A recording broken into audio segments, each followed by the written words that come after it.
Hello வணக்கம், இது உங்கள் சிவி ஜோன். எல்லாரும் எப்படி இருக்கீங்க? இப்போ பார்த்தீங்கன்னா பிக் பாஸ் 50வது நாளை வந்து செலிப்ரேட் பண்ணுற விதமாக நிறைய விஷயங்கள்லாம் வந்துட்டு அங்கே இருக்கிற கண்டஸ்டன்ஸ்க்கெலாம் சொல்கிற விஷயங்கள் வந்துச்சு.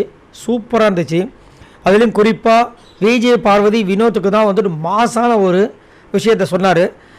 வினோத்துக்கு என்ன சொல்லியிருந்தாருன்னா, வினோத், நான் ஆல்ரெடி கமருதீனுக்கு சொன்ன விஷயங்கள் மட்டும்தான். என்னென்னா, தயவு செஞ்சு காமெடியை வந்துட்டு தெரியாமல் கூட அந்த காமெடி விட்டுறாதீங்க. அந்த காமெடி சென்ஸ் நல்லாயிருக்கு, உங்களோட ஹியூமர் சென்ஸ்லாம் நல்லாயிருக்கு. நீங்கள் பண்ணுற விஷயங்கள் நானே ரசித்து மைக் ஆஃப் பண்ணி சிரிச்சிருக்கேன். எவ்வளோ பெரிய விஷயம் இல்லை, மைக் ஆஃப் பண்ணி நானே சிரிச்சிருக்கேன், வாய் விட்டு சிரிச்சிருக்கேன். அதனால் தயவு செஞ்சு நீங்கள் வந்துட்டு அதை விட்டுறாதீங்க. உங்களை நான் கூடிய விரைவில் கானா வினோத் கூப்பிட்ற காலம் ரொம்ப தொலைவில் இல்லை அப்படின்னு அவரே ஒரு மாதிரி ஆடி போயிட்டாப்புல. சரிங்களா?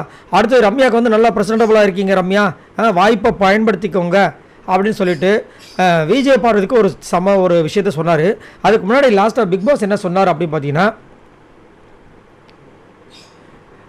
நல்லது நீங்கள் பண்ணாலும் வெளியில் வந்து மக்கள் வந்து உங்களுக்கு பிடிக்காத மக்கள் இருப்பாங்க, அவங்க வந்து திட்ட தான் போகிறாங்க. சரிங்களா? அதனால் தயவு செஞ்சு நீங்களாக இருங்க, உங்களை நீங்கள் சந்தோஷமாக வச்சுக்கோங்க. உங்களை நீங்கள் சந்தோஷமாக வச்சுக்கிட்டாவே இங்கே வேறு விஷயங்கள், அதாவது சூப்பரான விஷயங்கள் எக்கச்சக்கமாக நடக்கும். அதனால் தயவு செஞ்சு கட்டி போட்டுக்காதீங்க, ஃப்ரீயாக விளாடுங்க அப்படி மாதிரி சூப்பராக சொல்லியிருந்தார். சுபிக்ஷாவுக்கு வந்து இன்னும் வந்து நிறைய விஷயங்கள் நீங்கள் காட்ட வேண்டியது இருக்குன்னாரு. கனிக்கு வந்துட்டு சமையல் ஓகே டிக்கு, கருத்து முன்வைக்கிறது ஓகே டிக்கு, ப்ரெசன்டபுள் ஓகே டிக்கு, அதை தாண்டி கனி யார் எனக்கு தெரியலன்ட்டார்.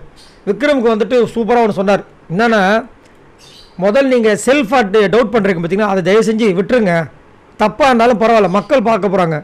உங்களுக்குள்ளே என் மனப்போராட்டத்தை வச்சு இது பண்ணிக்கிறீங்க.